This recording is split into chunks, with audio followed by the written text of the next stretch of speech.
Here comes a wave of glory and a rising fellowship called CORE, under the leadership of presiding Bishop Apostle Amos L. Horton.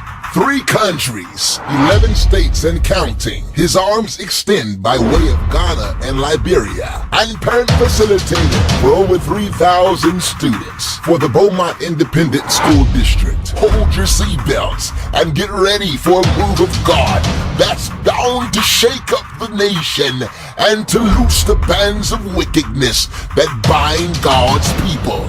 Let's prepare our hearts and minds for Apostle Amos Horton's Living Oil. Greetings. This is Apostle Amos Horton, and I want to welcome you to Living Oil. The world had no order, and reality did not exist. There stood an all-conclusive God in the midst. When the wind did not know how to blow, and the grass did not know how to grow. When the sun was ignorant tonight, and darkness was confused by night. When he made nothing sweat, and water made nothing wet. Witness the glory of God, the power of God. Apostle Amos Horton. Partner with us and visit us at AmosHortonMinistries.org. You don't need, I want you to push that chair. Push that chair, mother. God is still a healer.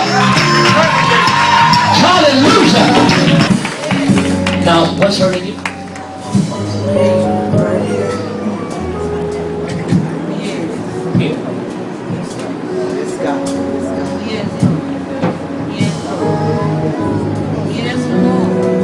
Thank you, Father.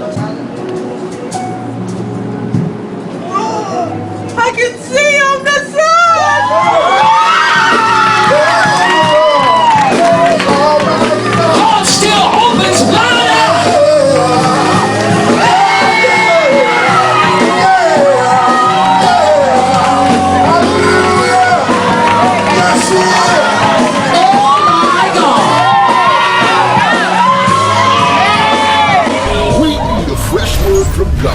A word that will change our mindsets, a word that will change our hearts, a word that will change our lifestyle.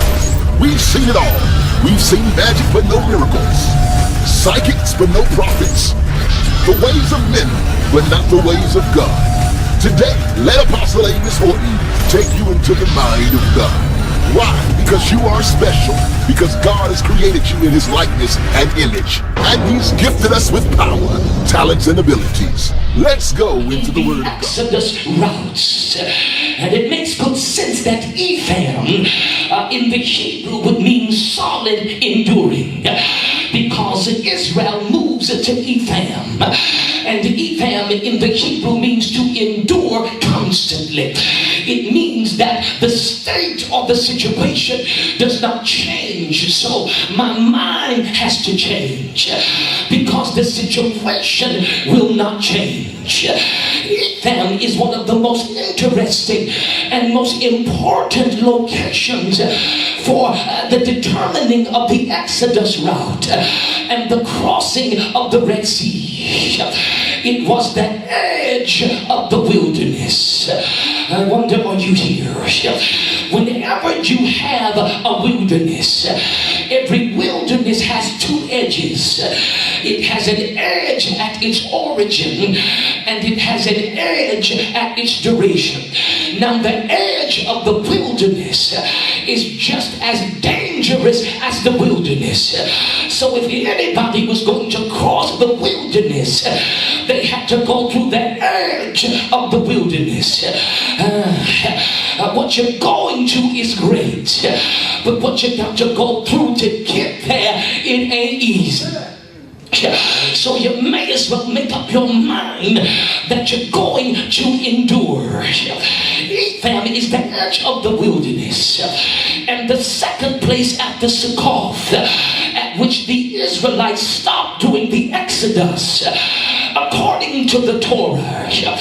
Ephraim was on the edge of the wilderness. It was at the edge of civilization. It is known to be a place that would test a person's psychological ability. Ephraim is the place that pushes you to the point where you're either going to live or die. It's the place where everything in you will come out of you because you ain't got nothing but yourself. There are not a lot of people in Ephraim. There are a whole lot of graves in Ephraim. And the graves are there to intimidate you, to make you feel like if they couldn't get out, then you will not get out. I mean, God, can you explain to me? Why are you taking the children of Israel through the wilderness? And before I get to the wilderness, I've got to go through the edge of the wilderness. I've got to go through a place that's going to test my intellectual ability, that's going to test my philosophical concepts, that's going to challenge my faith, my exuberance, expectation, and revelation.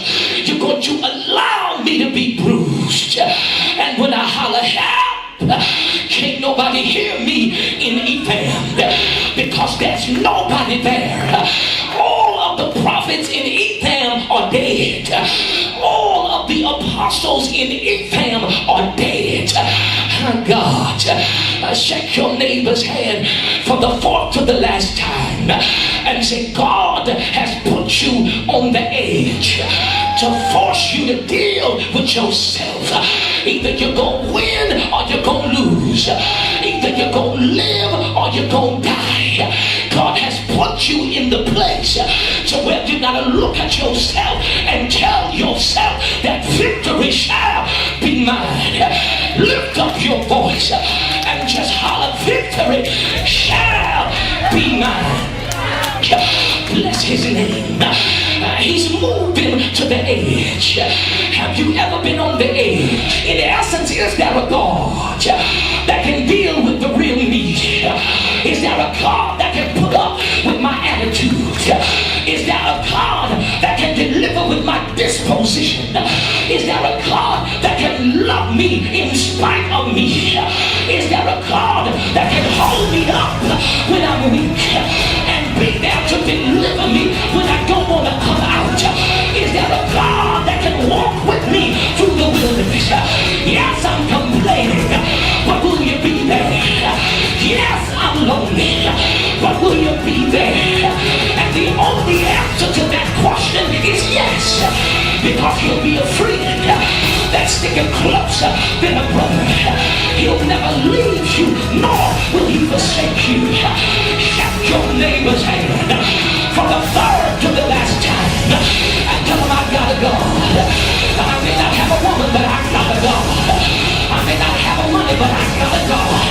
And he will never leave me, nor will he forsake me. I feel the Holy Ghost. Greetings. This is Apostle Amos Hartman, and I want to welcome you to Living Oil.